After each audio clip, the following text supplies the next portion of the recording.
오늘 말씀의 제목은 너희의 직업이 무엇이냐입니다. 너희의 직업이 무엇이냐. 창세기 46장 1절에서 34절까지입니다.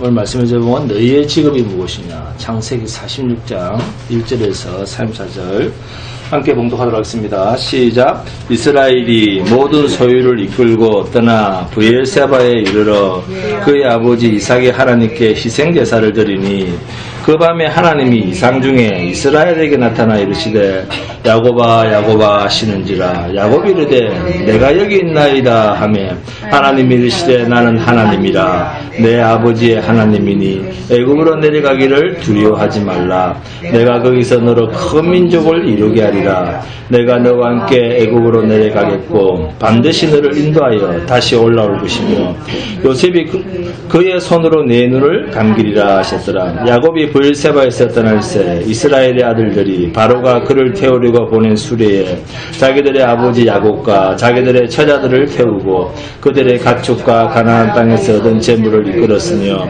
야곱과 그의 자손들이 다 함께 애굽으로 갔더라. 이와 같이 야곱이 그 아들들과 손자들과 딸들과 소녀들 곧 그의 모든 자손을 데리고 애굽으로 갔더라. 애굽으로 내려간 이스라엘 자손의 이름은 이러하니라. 야곱과 그의 아들들 곧 야곱의 맏아들 르우벤의 아들 하녹과 발루와 헤스론과 갈미요. 시몬의 아들은 여무엘과 야민과 오합과 야긴과 스할과 가나안 여인의 아들 사울이요. 레위의 아들은 게르손과 그합과 므라리요. 유다의 아들 곧 엘과 오난과 셀라와 베레스와 세라니. 엘과 오난은 가나안 땅에서 죽었고 베레스의 아들은 헤스론과 하물이요. 이사갈의 아들은 돌라와 부하와 욕과 시몬이요. 스불론의 아들은 세덱과 엘론과 얄르엘이니 이들은 레아가 밧단 아람에서 야곱에게 낳은 자손들이라. 그 딸 디나를 합하여 남자와 여자가 33명이며 갓의 아들은 시병과 학기와 순이와 에스본과 에리와 아로디와 아렐리요. 아셀의 아들은 임나와 이스와와 그이스와 브리아와 그들의 누이 세라이며 또 브리아의 아들은 헤벨과 말기엘이니 이들은 라반이 그의 딸 레아에게 준 실바가 야곱에게 낳은 자손들이니 모두 16명이라. 야곱의 아내 라헬의 아들 곧 요셉과 베냐민이요. 애굽 땅에서 온의 제사장 오데베라의 딸 아스낫이 요셉에게 낳은 므낫세와 에브라임이요. 베냐민의 아들 곧 벨라와 베벨과 아스벨과 게라와 나아만과 에히와 로스와 뭇빈과 훗빈과 아르시니 이들은 라헬이 야곱에게 낳은 자손들이니 모두 14명이요. 단의 아들 후삼이요. 납달리의 아들 곧 야스엘과 구니와 예셀과 실렘이라. 이들은 라반이 그의 딸 라헬에게 준 비라가 야곱에게 낳은 자손들이니 모두 7명이라. 야곱과 함께 애굽에 들어간 자는 야곱의 며느리들 외에 66명이니 이는 다 야곱의 몸에서 태어난 자이며 애굽에서 요셉이 낳은 아들은 2명이니 야곱의 집사람으로 애굽에 이른 자가 모두 70명이었더라.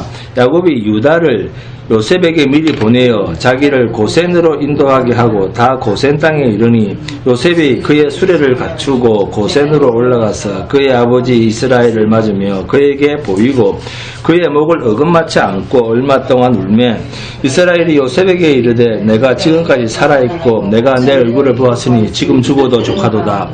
요셉이 그의 형들과 아버지의 가족에게 이르되 내가 올라가서 바로에게 아뢰어 이르기를 가나안 땅에 있던 내 형들과 내 아버지의 가족이 내게로 왔는데 그들은 목자들이라 목축하는 사람들이므로 그들의 양과 소와 모든 소유를 이끌고 왔나이다 하리니 바로가 당신들을 불러서 너희의 직업이 무엇이냐 묻거든 당신들은 이르기를 주의 종들은 어렸을 때부터 지금까지 목축하는 자들이온데 우리와 우리 선조가 다 그러하니이다 하소서.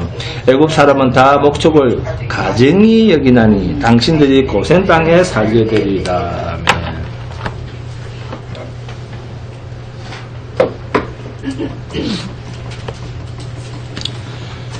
세상 사람들은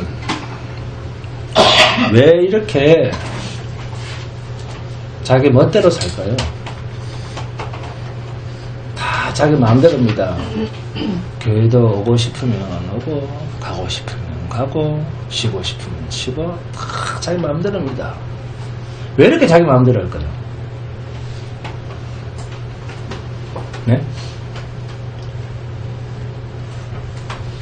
인생이 하나님 앞에서 죄를 짓는다고 하면 부인할 수 없는 가장 확실한 죄가 뭘까요?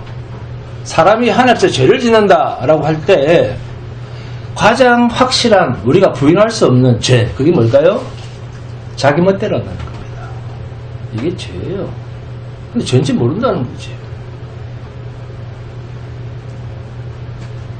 자기가 죄를 짓도 죄가 뭔지를 모르고 죄를 짓는다는 거죠. 이스라엘 백성들이 하나님 앞에서 얼마나 주를 섬기지 않고 범죄한 인생이었는가 하는 것을 고발한 대표적인 책이 뭡니까? 그렇습니다. 사사기입니다. 네? 사사기는 하나님이 택하신 백성들이 자기 소견에, 자기 마음대로, 자기 소견에 옳은 대로 행했다는 것을 기록한 책입니다. 하나님의 백성이면서도 자기 소견에 옳은 대로 행동했다. 이거예요. 쉽게 말해서 무슨 말입니까? 아, 나 피곤해서 안 가. 나 뭐해서 안 가. 바빠서 안 가. 자기 멋대로 살았다. 그 말입니다. 이게 뭐라고요? 죄입니다. 근데 우리는 이 죄를 어떻게 생각하느냐? 행동으로만 생각한다는 거예요. 내가 사람 안 죽였잖아. 내가 직접 도둑질 안 했잖아. 우리 몸으로만 생각하는데 하나님 앞에서는 이게 죄예요. 미워만 해도 뭐다? 살인죄다. 이게 하나님의 법입니다. 요셉이 20년 전에 형들에게 팔려서 애굽 땅에 온 자신이 죽은 줄로만 알고 있던 그 형들 앞에서 저는 요셉입니다. 자신은 요셉이라고 알렸습니다. 그리고 아버지를 비롯한 모든 가족들을 애굽으로 데려오라고 했습니다. 애굽으로 내려올 때 아버지를 잘 모시고 내려올 수 있도록 연로하신 아버지를 위해서 수레를 딸려 보냈습니다. 그런데 요셉이 살아있다라고 들은 야곱이 어떤 상태였는가? 자, 창세기 45장 봅니다. 창세기 45장 25절 26절을 보니까 그들이 애굽으로 올라와 가나안 땅으로 들어가서 아버지 야곱에게 이르러 알리어 이르되 요셉이 지금까지 살아있어 애굽 땅 총리가 되었더이다. 야곱이 그들의 말을 믿지 못하여 어리둥절하더니 너무나 놀랐다는 것입니다. 너무 놀라서 얼굴이 변했습니다. 그런데 그렇게 놀란 야곱이 마음을 안정시키려고 애굽으로 내려가야 되겠다라고 마음을 잡은 것은 이유는 창세기 45장 27절 28절에 그 이유가 있습니다. 그들이 또 요셉이 자기들에게 부탁한 모든 말로 그에게 말하며 그들의 아버지 야곱은 요셉이 자기를 태우려고 보낸 수레를 보고서야 기운이 소생한지라. 이스라엘이 이르되 조카도다. 내 아들 요셉이 지금까지 살아있으니 내가 죽기 전에 가서 그를 보리라 하니라. 야곱은 지금까지 요셉이 죽은 줄로만 알았습니다. 요셉의 형들은 요셉을 먼 아라비아 상인들에게 팔아버린 후에 요셉이 입은 옷에 짐승의 피를 묻혀서 아버지 야곱 앞으로 가져온 적이 있었죠. 그래서 아버지 야곱은 요셉이 짐승들에게 물려서 죽은 줄로만 알고 그렇게 살고 있었습니다. 그런데 두 번째로 양식을 구하러 내려갔던 자식들로부터 요셉이 살아있습니다 라고 하는 너무나도 반가운 소식을 접합니다. 그래서 야곱은 짐을 꾸려서 아들 요셉도 만나고 기근이 5년이나 더 남아있는 가나안 땅의 삶을 청산하고 바로왕이 보낸 수레에 자신의 몸을 의탁해서 남쪽으로 애굽 땅으로 여행을 시작합니다. 본문 1절이죠. 야곱의 새 이름이 뭡니까? 이스라엘입니다. 이스라엘이 모든 소유를 이끌고 떠나 브엘세바에 이르러 그의 아버지 이삭의 하나님께 희생제사를 드리니 그럽니다. 브엘세바라는 곳은, 이 브엘세바라고 하는 곳은 가나안 땅의 끝자락, 끝지역입니다.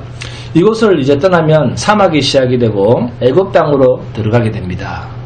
그런데 이 브엘세바가 어떤 사연을 가진 땅인가? 야곱의 아버지 이삭이 주로 살았던 지역이 이 브엘세바입니다.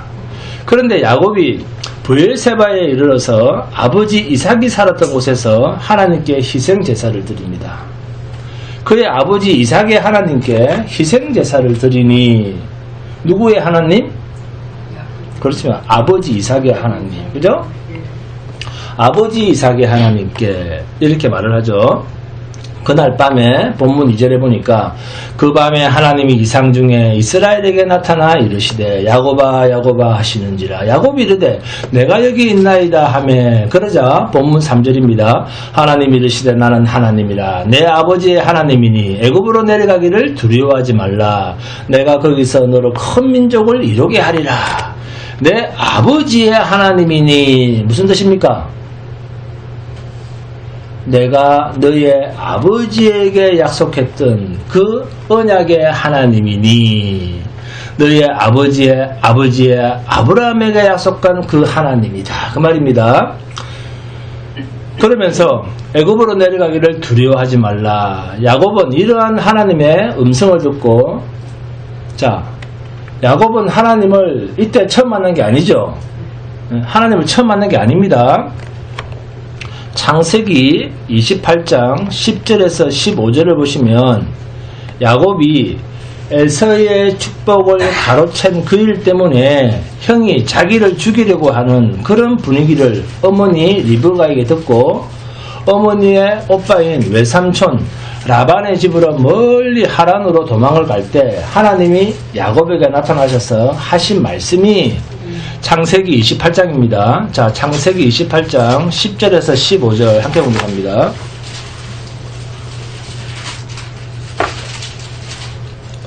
창세기 28장 10절에서 15절 시작. 야곱이 브엘세바에서 떠나 하란으로 향하여 가더니 한 곳에 이르는 해가 진지라. 거기서 유숙하려고 그곳에 한 돌을 가져다가 베개로 삼고 거기 누워 자더니 꿈에 본적 사닥다리가 땅 위에 서 있는데 그 꼭대기가 하늘에 닿았고 또 본적 하나님의 사자들이 그 위에서 오르락 내리락 하고 또 본적 여호와께서 그 위에 서서 이르시되 나는 여호와니 너희의 조부 아브라함의 하나님이요 이삭의 하나님이라.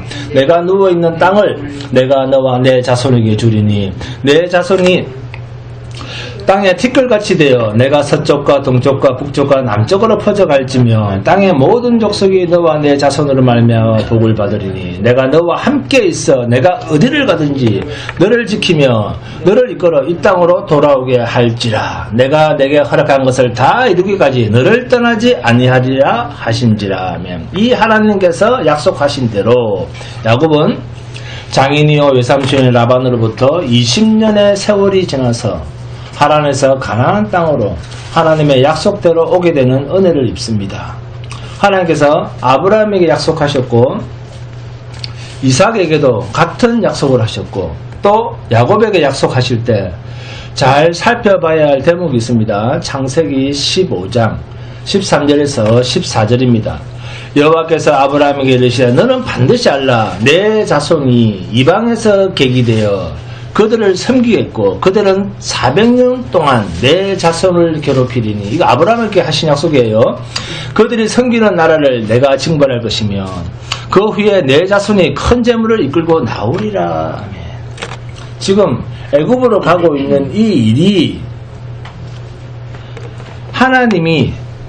하나님의 약속 안에 있는 일, 아브라함의 약속하신 일이죠. 하나님의 약속 안에 있는 일, 하나님의 약속 안에 있는 여행길입니다. 그렇죠. 아브라함에게 대도를 하신 말씀이에요. 이걸 인간은 몰랐는데 하나님은 일찍이 조부 아브라함에게 약속하셨던 것을 이루시기 위해서 요셉을 먼저 보내시고 온 세상에 가뭄을 일으켜서 하나님이 약속하신 그 가나안 땅에서 애굽에서 종이 되어 400년 동안 있다가 큰 민족이 되어 큰 재물을 이끌고 애굽으로 나오는 이 애굽을 나오는 이 일을 이루시기 위해서 지금 어디로 가고 들어가고 있습니까? 가나안 땅으로 가게 하시는 것까지 하나님은 아브라함부터 시작한 당신의 약속을 야곱의 때에 와서 그대로 이루어가고 있음을 우리는 지금 보고 있는 거예요. 그런데 야곱이 자신의 일생에서 2번이나 가나안 땅을 떠나는 일이 있었잖아요. 먼저는 하란으로, 지금은 애굽으로 나갑니다. 그런데 애굽으로 가서 애굽왕 바로왕을 만났을 때 야곱의 한 말이 자신을 뭐라고 합니까? 창세기 47장 9절입니다. 야곱이 바로에게 아뢰되 내 나그네 길의 세월이 130년이다. 내 나이가 얼마 못되니 우리 조상의 나그네 길의 연조에 미치지 못하나 험악한 세월을 보냈나이다 하고 야곱의 나이가 130년. 그럼 지금 몇 살이라고요? 130살이죠? 이 130살이라고 하면 야곱이 형의 칼을 피해서 외삼촌 라반의 집으로 도망갈 때가 야곱이 대충 몇 살이었죠? 네? 70살이라고 그랬잖아요. 막 그냥 찍어. 주관식인데 어떻게 주관식을 찍어요? 1, 2, 3, 4번도 아니고 주관식인데. 네? 주관식은 찍는 게 아니에요. 안다 모른다로 대답을 해야지. 찍는 건 객관식에서 찍는 거예요. 네? 그때가 70살이었습니다. 김유석 권사님 아시겠습니까? 주관식을 찍는 게 아닙니다. 안다 모른다로 대답하는 거예요.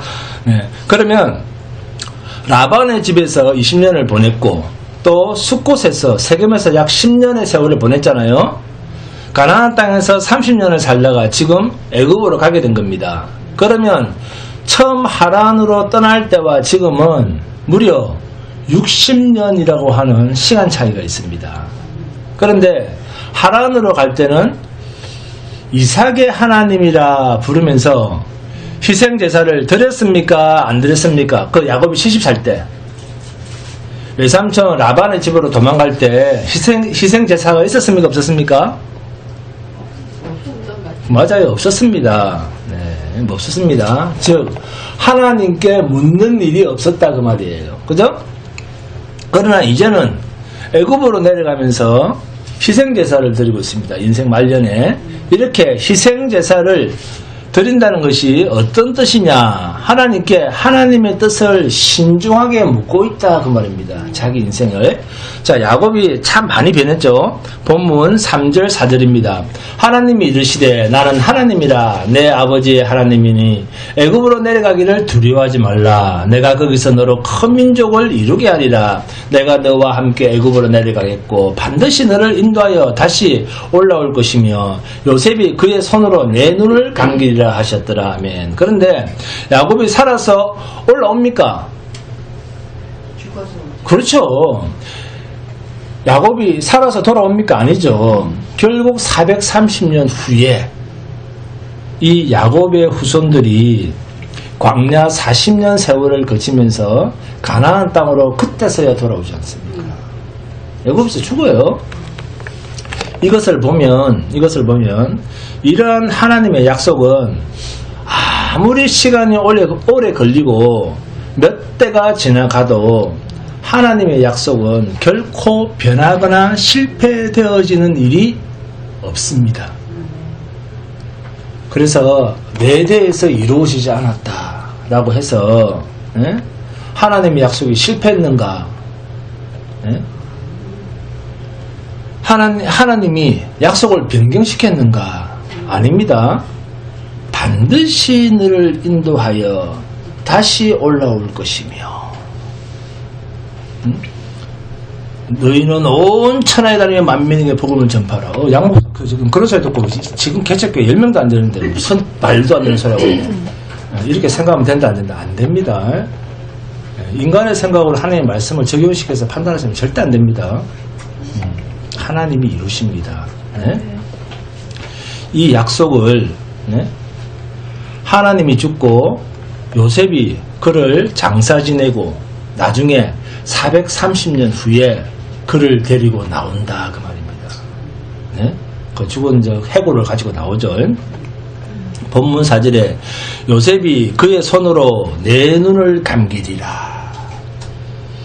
이미 죽은 줄로만 알았던 그 아들 누굽니까? 요셉이죠.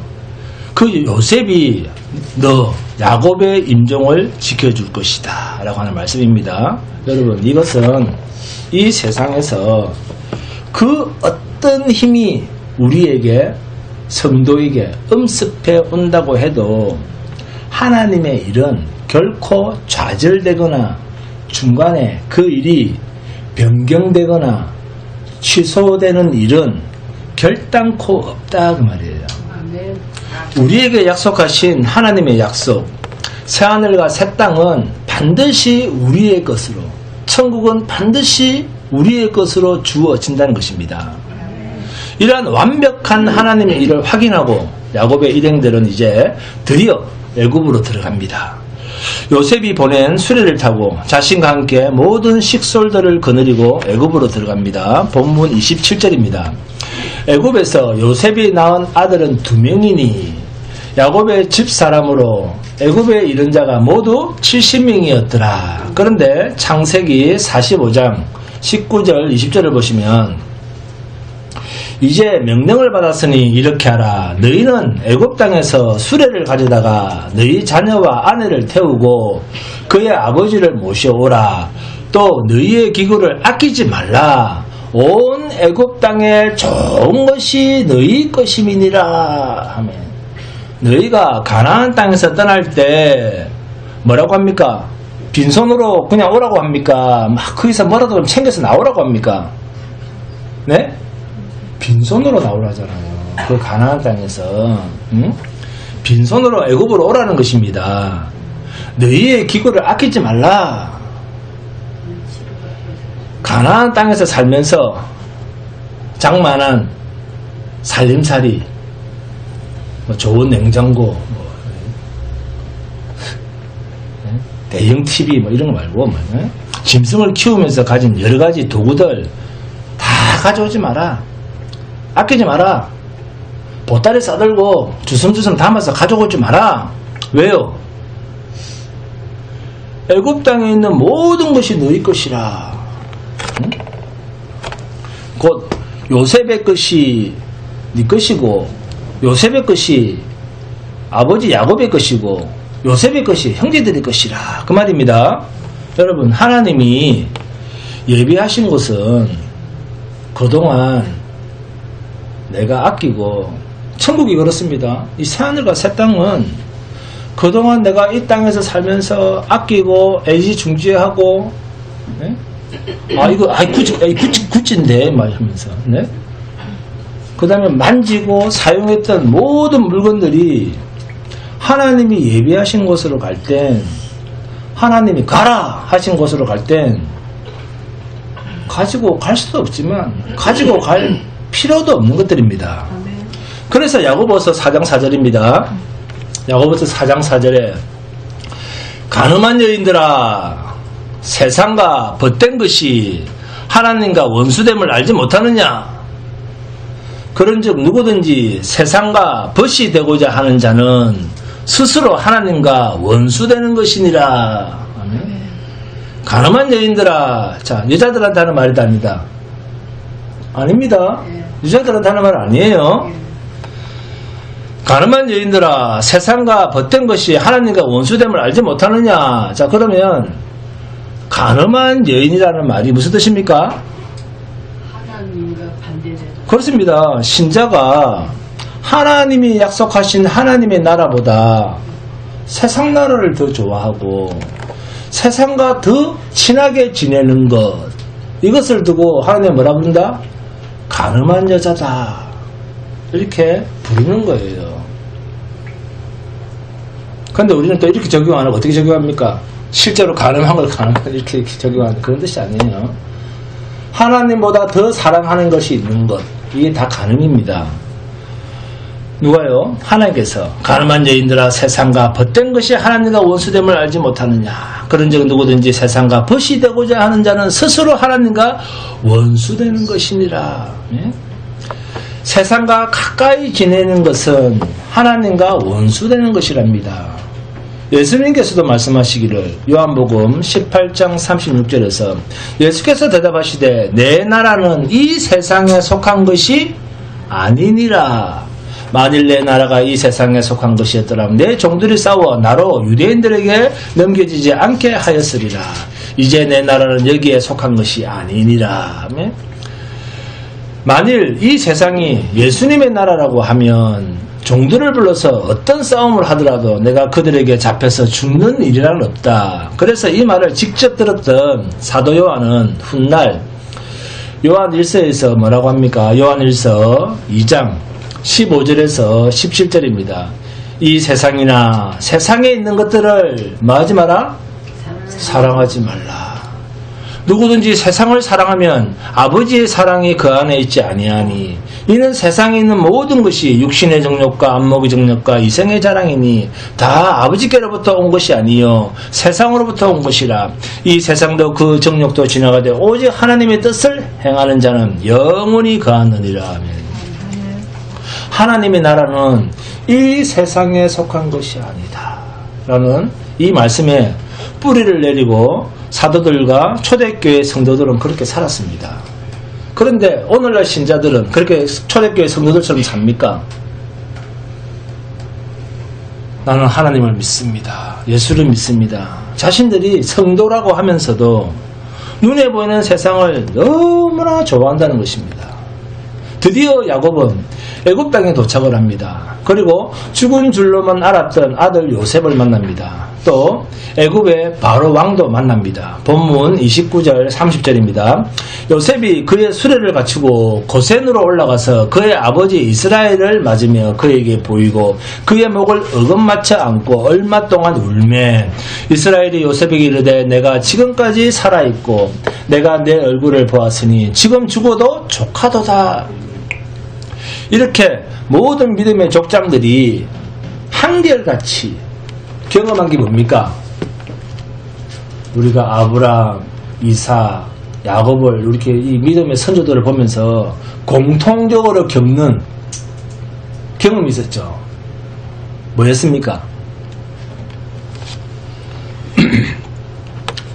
한결같이 무엇을 경험하고 있다? 아들의 죽음을 경험하고 있다는 거예요. 이 공통점입니다. 한결같이 아들의 죽음을 경험하는 하나님의 약속의 조상들입니다. 아브라함은요, 모리아산에서 100살에 얻은 하나님이 주신 자식 독자 이삭을 12살까지 키운 후에 하나님은 어느 날 모리아산까지 불러내서 제물로 바치라고 합니다. 그래서 칼을 들고 치려고 할 때 하나님의 큰 음성으로 저지를 시켰습니다. 그러나 실상은 죽은 자 가운데서 살려놓으신 것과 똑같습니다. 이렇게 아브라함은 죽은 아들을 경험한 것입니다. 그러면 이삭은 어떻습니까? 이삭은 야곱이 형 에서보다 먼저 축복을 받은 것 때문에 22년 이상을 야곱이 바깥을 떠돌다가 집으로 돌아오지 않습니까? 이렇게 20년 이상을 도망질을 하다가 집으로 돌아온 것은 죽음에서 건진받는 아버지로서는 아들의 죽음을 경험한 것입니다. 그런데 이 야곱이 이번에는 어떻습니까? 그렇게 아버지께 죽음을 경험한 이 야곱이 이제는 자신이 사랑하던 아들 요셉, 죽은 줄로만 알았던 그 요셉을 다시 만나서 얼굴을 맞대고 있습니다. 이것은 아들을 잃음으로써 오는 죽음으로 말미암는 그 희생의 고통을 믿음의 선조들로부터 친히 겪게 하는 이 일이 약속의 백성들에 대한 신비한 이 진리의 역사예요. 이것이 나중에 신약으로 가보면 어떻게 나타납니까? 그렇습니다. 하나밖에 없는 독생자 아들 예수 그리스도를 우리의 죄값으로 대신 십자가에 내어 놓으시는 하나님의 아픔과 하나님의 희생의 마음을 우리로 하여금 알게 하시는 것입니다. 그래서 구약은 그림자고 신약은 실체다 그러잖아요. 여러분, 이 세상은 하나님의 주권대로 움직여집니다.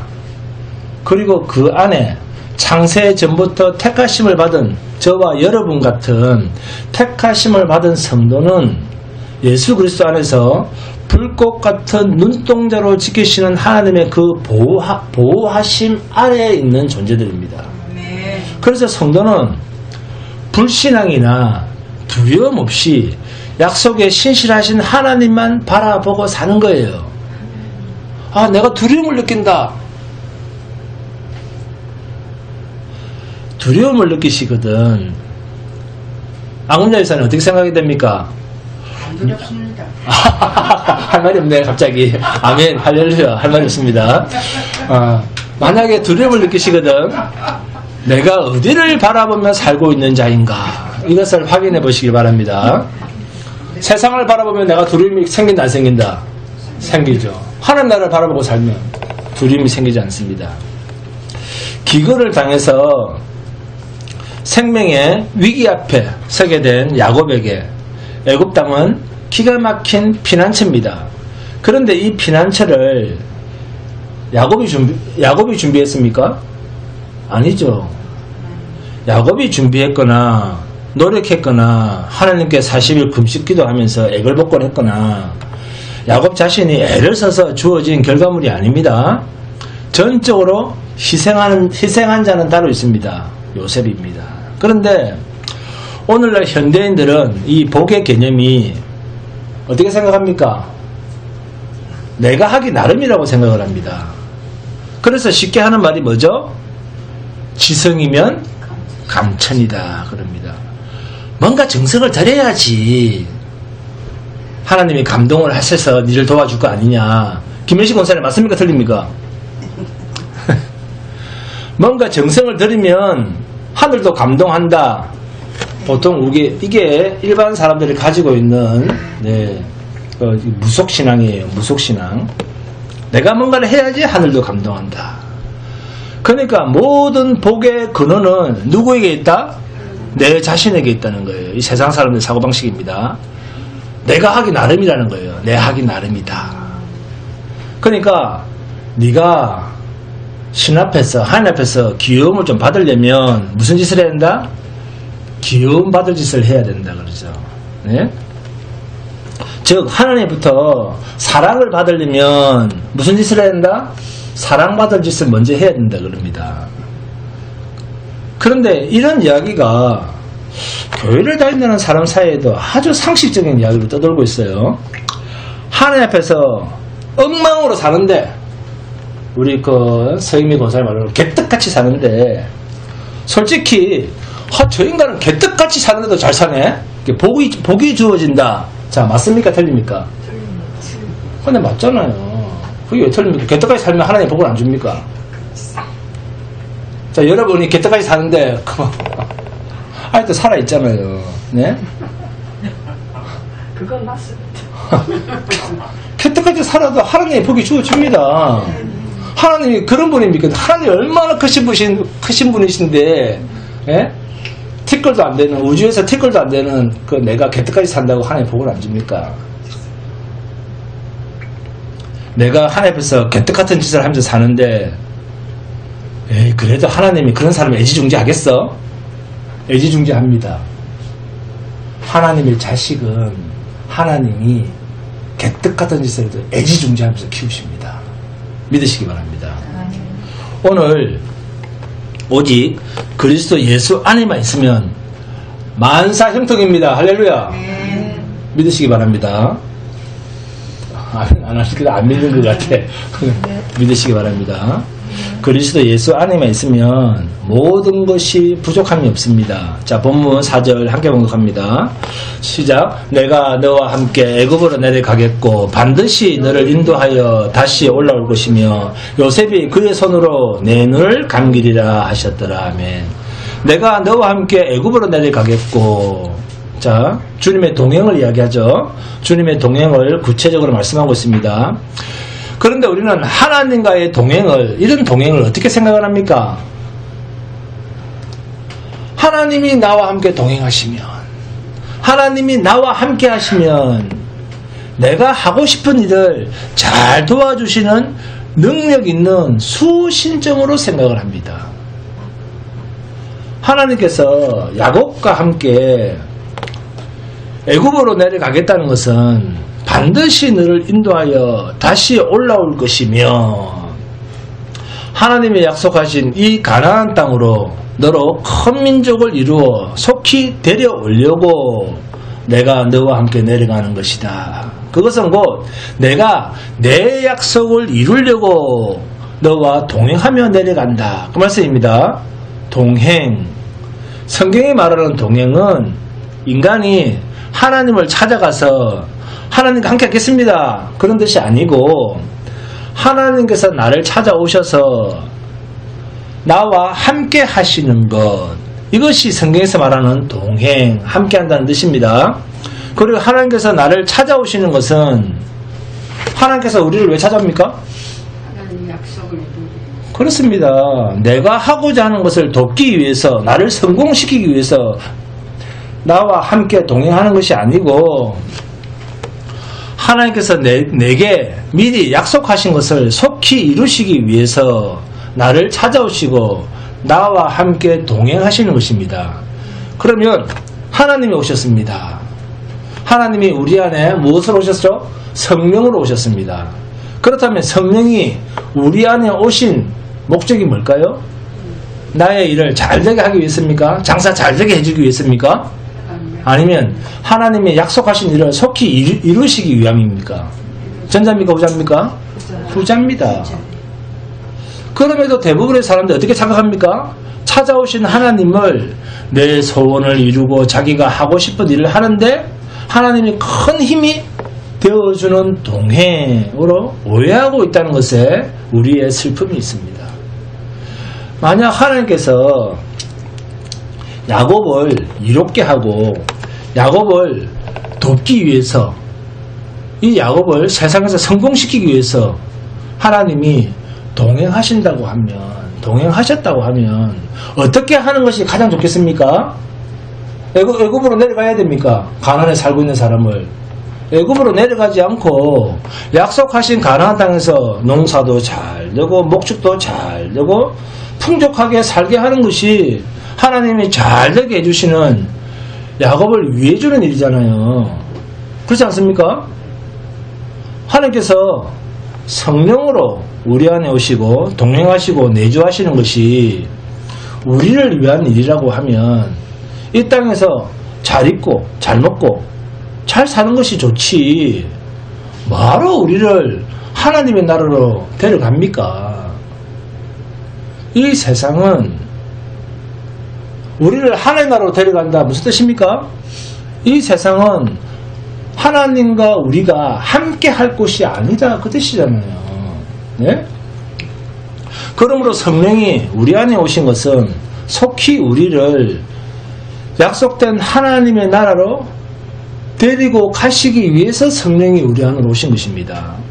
그러면 우리 안에 성령 하나님은 우리가 세상에서 잘 되도록 도와줄까요? 아니면 가급적이면 못 되도록 해서 속히 죽음의 다리를 건너서 천국으로 들어가도록 성령 하나님께서 일하실까요? 우리 육신의 인생이 잘 되지 못하도록 해서 속히 죽음의 다리를 건너서 영생의 나라로 우리를 데리고 가시기 위한 하나님의 일하심입니다. 그렇기 때문에 우리 안에 내주하시고 우리와 동행하시는 것입니다. 본문 31절 34절 함께 봉독합니다. 본문 31절에서 34절 시작. 요셉이 그의 형들과 아버지의 가족에게 이르되 내가 올라가서 바로에게 아뢰어 이르기를 가나안 땅에 있던 내 형들과 내 아버지의 가족이 내게로 왔는데 그들은 목자들이라 목축하는 사람들이므로 그들의 양과 소와 모든 소유를 이끌고 왔나이다 하리니 바로가 당신들을 불러서 너희의 직업이 무엇이냐 묻거든 당신들은 이르기를 주의 종들은 자손들은 어렸을 때부터 지금까지 목축하는 자들이온데 우리와 우리 선조가 다 그러하니이다 하소서. 애굽 사람은 다 목축을 가증히 여기나니 당신들이 고센 땅에 살게 되리이다. 네. 자, 바로 왕은 애굽의 제1인자입니다. 왕입니다. 그리고 야곱과 그의 식구들은요, 바로 왕의 도움을 받아서 애굽 땅에서 거주를 하게 됩니다. 바로 왕은 힘이 있고 권력이 있고 권세가 있고, 그러나 야곱의 가족들은 힘이 없는, 얻어먹어야 하는 나약한 위치에 있습니다. 이렇게 힘이 있는 자 앞에서 힘이 없는 자가 도움을 청하러 섰을 때, 또 약한 자가 강한 자 앞에서 도움을 청할 때는 어떤 자세가 필요합니까? 어떤 처세술이 필요합니까? 왕이여, 우리가 필요할 때는 언제든지 우리를 불러주십시오. 우리의 생명을 걸고 도와드리겠습니다. 상대방 기분 좋은 소리 해야 되잖아요. 그 권력자 앞에서 시키는 대로 우리가 잘 하겠습니다. 또는 상대방이 정말 귀에 듣기 좋은 소리, 싫어하지 않는, 감정을 건드리지 않는 그런 소리를 해야 되는데, 지금 읽어보니까 어떻습니까? 상대방이 극도로 싫어하는 직업을 이야기를 하죠. 네? 상대방이 극도로 싫어하는 직업을 말합니다. 요셉이 아버지와 형들에게 바로 왕 앞으로 가시거든 반드시 목축하는 자들이라고 말하세요 라고 당부를 합니다. 그러면서 애굽 사람들은 우리같이 목축하는 자들, 목축하는 것을 아주 무시하고 싫어합니다. 아주 천한 일을 하는 사람으로 취급을 합니다. 우리가 백정, 옛날에 백정 취급하듯이 그럽니다. 이 말이 본문 33절 34절입니다. 바로가 당신들을 불러서 너희의 직업이 무엇이냐 묻거든 당신들은 이르기를 주의 종들은 어렸을 때부터 지금까지 목축하던 자들이온데 우리와 우리 선조가 다 그러하니이다 하소서. 애굽 사람은 다 목축을 가증히 여기나니 당신들이 고센 땅에 살게 되리이다. 우리가 비록 양식이 없어서 하나님께서 뭔가 뜻을 이루시기 위해서 우리를 이 이방 땅 애굽으로 보내셨지만, 그러나 우리는 애굽 이 이방인들과는 다른 민족입니다. 다른 신분입니다. 그걸 암시하는 거예요. 믿음이란 뭡니까? 구별입니다. 믿음이라고, 우리가 믿음을 가졌다라고 하는 것은 세상 사람들과 구별되어 있다 그 말이에요. 이런 인식이 필요합니다. 여러분의 살면서 이런 인식이 필요해요. 믿음이란 구별이에요. 믿음이란 경건입니다. 믿음이란 뭡니까? 거룩입니다. 세상과는 다른 정체성을 가진 자다 그 말이에요. 세상과는 다른 구별된 삶을 사는 자들이다 그 말이에요. 눈으로 보기에는 어떻습니까? 세상 사람과 똑같이 살죠. 그러나 하나님의 관점에서는 구별된 삶을 사는 자들이에요. 우리가 비록 애굽 땅으로 내려왔지만 세상 사람들과는 다른 존재다라는 뜻입니다. 이 구별이 없는 인생은, 즉 하나님으로부터 떨어져 사는 사람, 떨어져 있는 사람, 이 사람들은 하나님과 아예 관계가 없는 사람입니다. 구별이란, 경건이란 뭡니까? 그 믿음을 가진 자입니다. 이런 믿음, 경건, 이 믿음의 삶을 사는 이 정신이 세상 사람들과는 이미 다릅니다. 살아있는 정신이 이미 다른 자다 그 말입니다. 네? 이게 경건이요, 구별이요, 거룩이요, 믿음입니다. 세상을 사는 이유, 세상을 사는 목적이 이미 다른 자들입니다. 세상은 누가 중심이 되어서 살아갑니까? 자신이 중심이 되어서 살아가는 자들이라. 그러면 성도는 하나님의 뜻이 우리 인생의 전부로 살아가는 자들입니다. 하나님 중심으로 살아가는 자들입니다. 자, 이게 무너지면, 이런 정신 상태가 무너지면 성도에게는 구별이란 게 없어요. 세상 사람들과. 이런 구별이 없으면 세상 사람보다 더 깊이 세상에 빠져듭니다.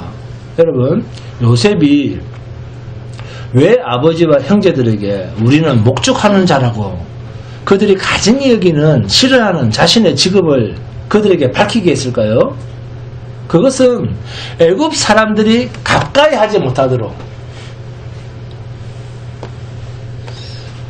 이스라엘과 이방인을 서로 철저하게 구별하는, 이방 나라 애굽 사람들과 섞여서 그들 이방 나라의 풍습을 쉽게 받아들이거나 그들의 문화에 동화되지 않도록 하기 위한 하나님의 계시적 활동입니다. 하나님께서 이스라엘을 구별하여 순결하게 보존하시려고 하는 하나님의 목적에 따라 애굽 사람들이 가증히 여기는 목축하는 자라고 하는 것을 밝히라고 성령에 감동된 자로서 요셉이 당부한 것입니다.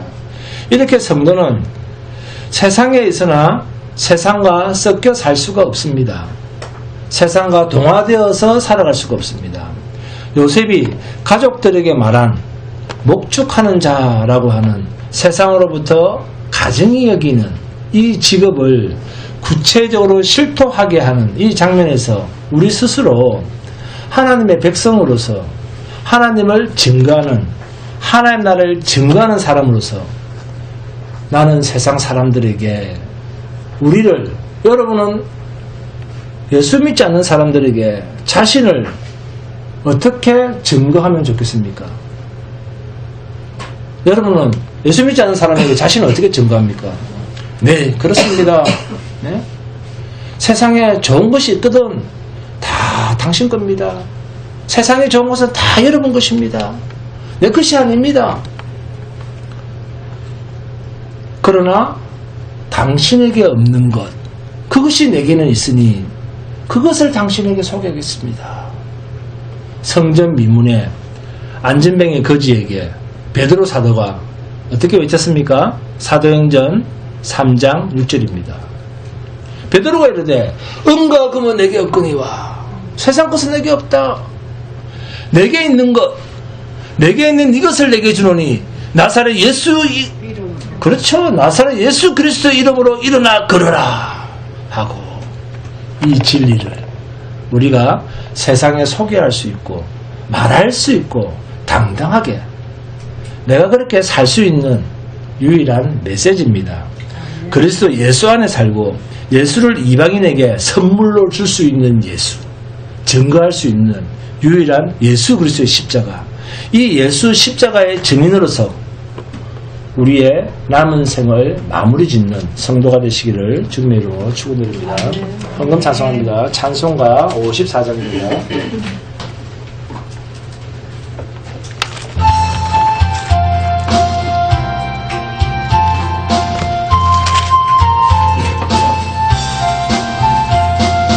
주여 복을 구하